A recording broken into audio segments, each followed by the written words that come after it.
大家好，你到伦敦唐人街吃过烧鸭吗？如果吃过的话，你会选择去哪一家餐厅呢？那你的选择标准又会是什么呢？大家好，我是 Claire。我今天要跟大家分享的是一个大秘密。为什么要这么说呢？因为当你很认真的研究 Google Review 的时候，你就会想说，到底哪一家的烧鸭最好吃的时候，其实你有没有想过，有一种可能性，那就是它全都是来自同一个人的手艺。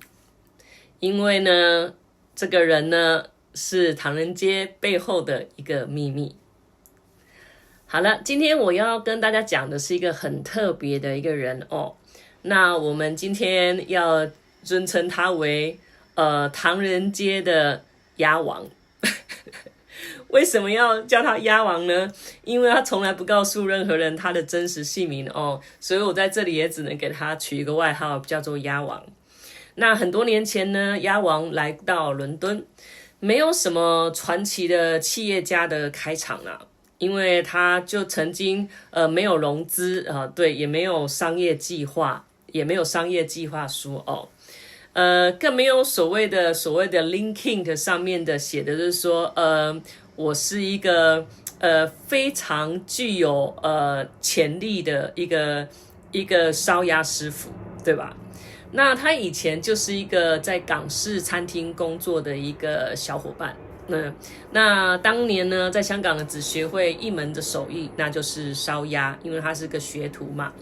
那来到伦敦以后，生活也经历过不少的坎坷啊，对，那可能就很多人会觉得说，那命运有时候也是蛮有意思的哦，因为你以为老天呢只会给了他一门普通的手艺，那就是烧鸭嘛，那后来才发现呢，那可不是一门普通的手艺哦，因为呢，那是一条商业的护城河。怎么说呢？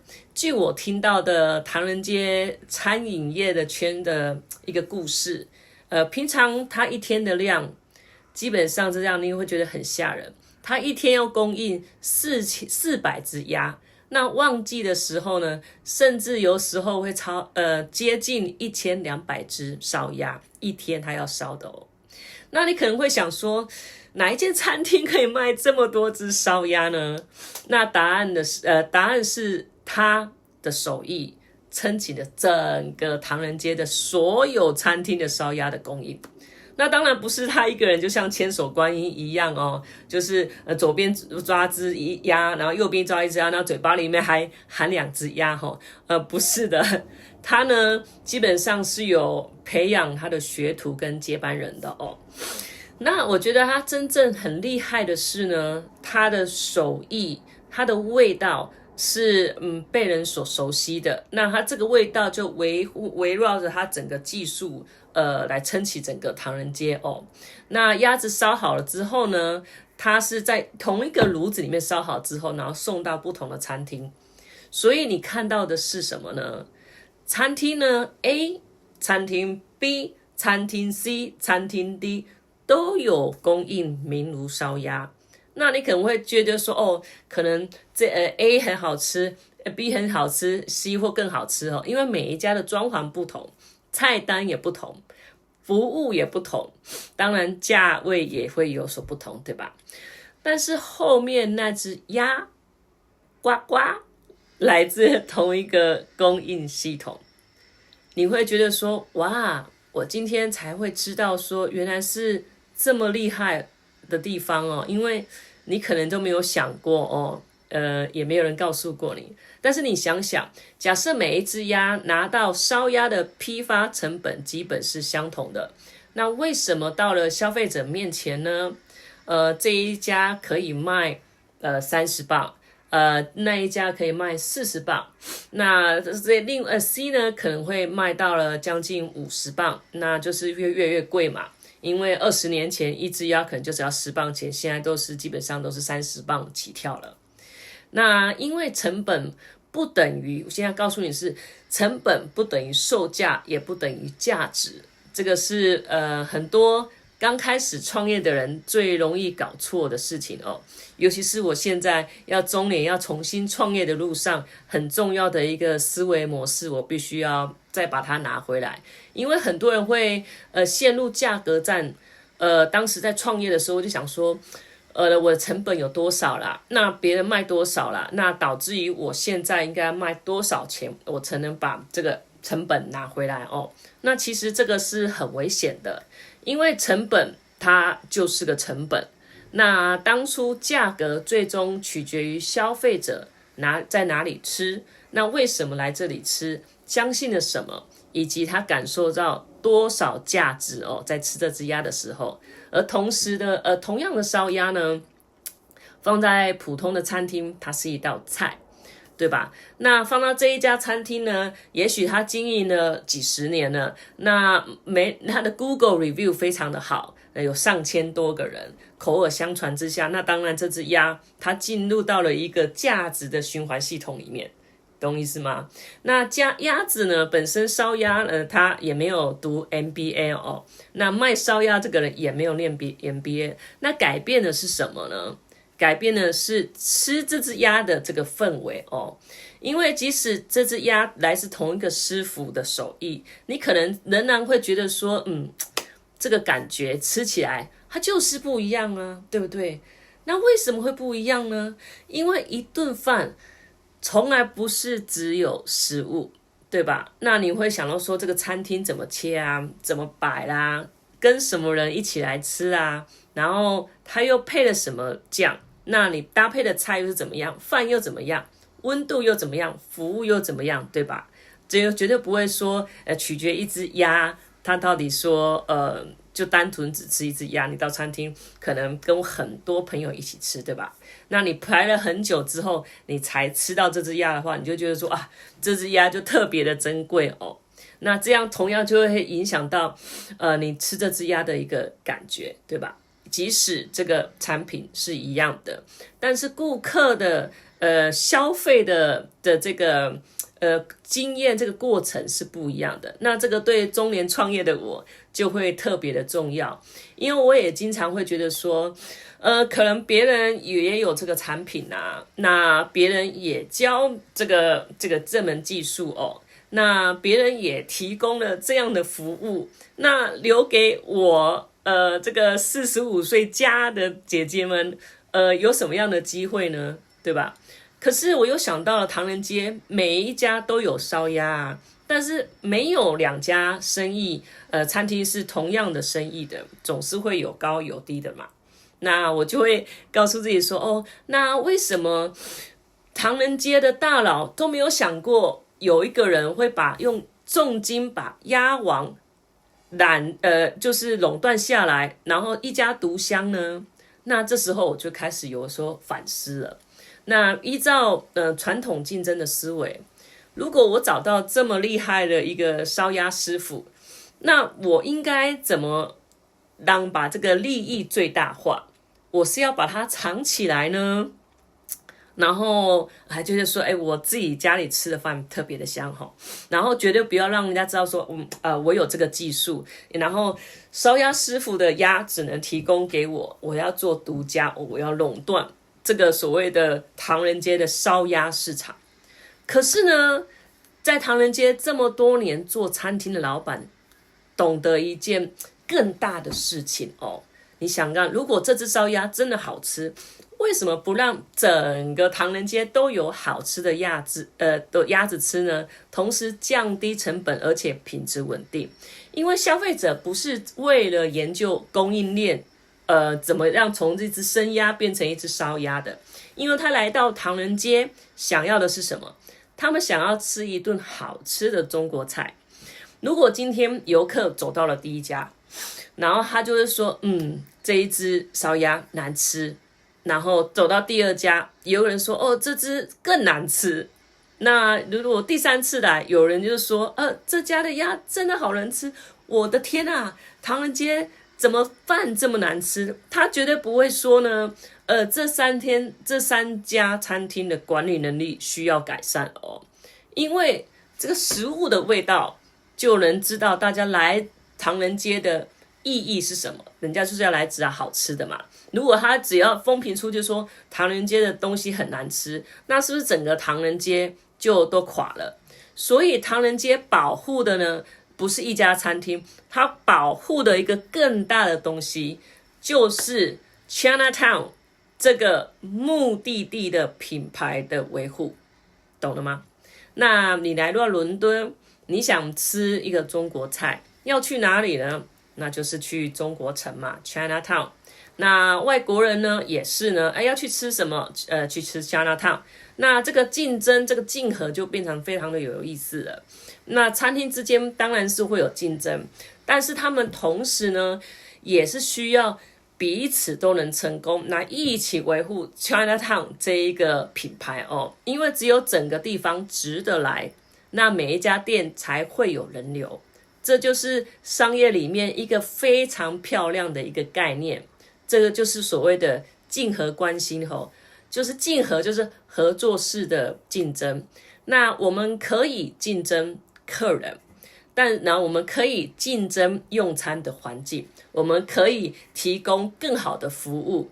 然后呢，我们可以说，这个 menu 看起来照得特别的好看，但是对于整个决定整个市场声誉的核心品质，我们是可以合作的。这是我从大佬们身上学到的一点哦。那我们再重新回到我们的主角鸭王。假设一个普通工人工作1个小时，他创造的是一个岗位的1小时的价值。可是鸭王他一个人呢，他的1小时不只是烧了几只鸭，400只鸭到1200只鸭，他的技术同时进入了很多家餐厅，1家卖10家卖200家卖，其实几十个人的桌上都有，每一个人很多人都有烧鸭，都有点烧鸭，甚至游客会照相照烧鸭，或者是朋友会推荐，那他们就说明年再来的话，我一定要吃到那一家的烧鸭。所以如果我们不是按照说你工作了几个小时，而是按照说呢，鸭王的现在的方法是，你1个小时的工作为了整个商业系统创造了多少的经济价值哦。那这个烧鸭师傅的价值就会非常的不同凡响了。这也是最近我觉得中年创业呢，我最近最值得思考的一件事情。我要如何变成鸭王？不是这个意思哦，我只是在问我自己说，我也不会再想说我的时薪应该要多少钱了，而是我应该1个小时可以影响多少人的一个结果，可以创造一个更好的用餐范围，或者是别人在消费我的产品或者是服务的时候，他们能带走的是什么样的人生经验。因为如果你能力只能服务1个人的话，你的收入很容易就会被时间锁住，对吧？但是如果你的能力可以进到了一个所谓的一个价值系统里面，那让这个10家公司都能使用到，然后有100个、1000个客户的体验哦，那有上万个人都受益到，都觉得这个好吃的话，那你的价值就会开始被放大。那这个就叫做杠杆，应该就叫做杠杆原理吧。虽然这些商业知识不是只有我知道，因为大家人都知道，但是经验知识没有经验的累积的话，那或者证实的话，那也只是纸上谈兵。所以我从鸭王身上不是学习到怎么烧鸭，而是学习到他怎么把一件事情做到极致，做到别人愿意相信他。不是今天学烧鸭，那明天后天呢就跑去学 AI，然后就开始跑程序哦。这个也是有我自己最近在反思的一件事情，是如何我有一个手艺，我可以一直做，然后可以一直改，然后一直累积经验，然后并且可以做到一个程度是说呢，大家都能整个市场都可以认可我这个人。然后这个品牌还有我的品质哦，比如说烧鸭，那就要找鸭王。那这就是中年创业的非常大的一个优势。因为20几岁的人呢，他可以有的是时间，那30几岁的人可以有的是体力。那但是到我们这样40岁、50岁、60岁，我们真正应该开始问的是，我过去20-30年，我到底有什么东西已经磨得够深哦？那也许你自己觉得它是一个很普通的手艺，因为你做的实在是太久了。就像鸭王，可能当时他就觉得说，我不就是只是会做烧鸭而已嘛？可是市场可能就会告诉你说，不是的哦，你不是只是会烧鸭哦，你还会帮到所有的大佬们撑起整个唐人街。所以你掌握的是别人愿意持续付费，而且可以让很多商家一起赚钱的一个核心能力哦。那今天呢，我的分享的取了个名字叫做鸭王传奇。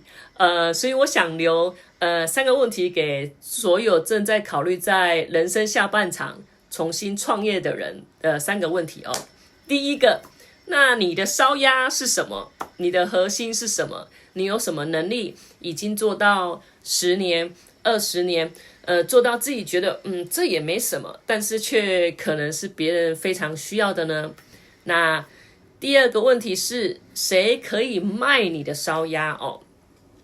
不要永远想着自己开一家店，然后一人独秀，或者是垄断市场哈。因为有没有想过，可能有10家店可以帮你一起卖？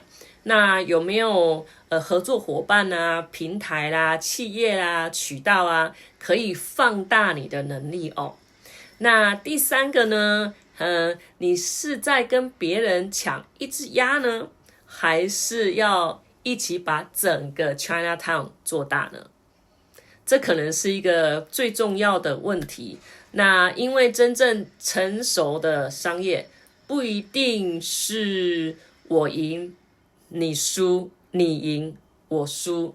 有时候最高级的商业智慧反而是我们一起让整个市场变得更好，让更多人愿意进来，然后大家都有生意可以做。那这个就是我今天的分享。那就是如果你看到了这一段影片的话，未来你到唐人街吃饭的时候，看着你面前那只烧鸭的时候呢，你可能会想到我曾经有分享到这个故事。因为也不是很多人知道说，其实所有的唐人街的鸭来自同一个人的手艺哦。那我希望我今天的分享呢，可以让大家都有一些反思，想想说你的价值在哪里。那这也是我的一个中年创业的一个自我的一个探索嘛。那我要想到我的定位啦、渠道啦，有没有办法可以把它规模化啦？怎么会有竞合关系啦？然后还有一个中年人把一个普通手艺做到极致的这个故事哦。那别人看到的故事呢，也许是一只鸭，但是对我来讲呢，一个创业者呢来讲呢，我有不同的反思。所以呢，如果你也要中年创业的话，如果你愿意可以跟我分享你的创业的一个过程的话，也希望你能给我一些建议。那么就是也告诉我说，如果你现在也想要创业的话，你要考虑的是什么？你就是你的困难是什么？那你觉得什么东西是可以让你变成一个市场上不可取代的一个人哦？如果你们愿意跟我分享，我会非常谢谢你。那你看到这个短片的话，也希望你们今天开心，谢谢，拜拜。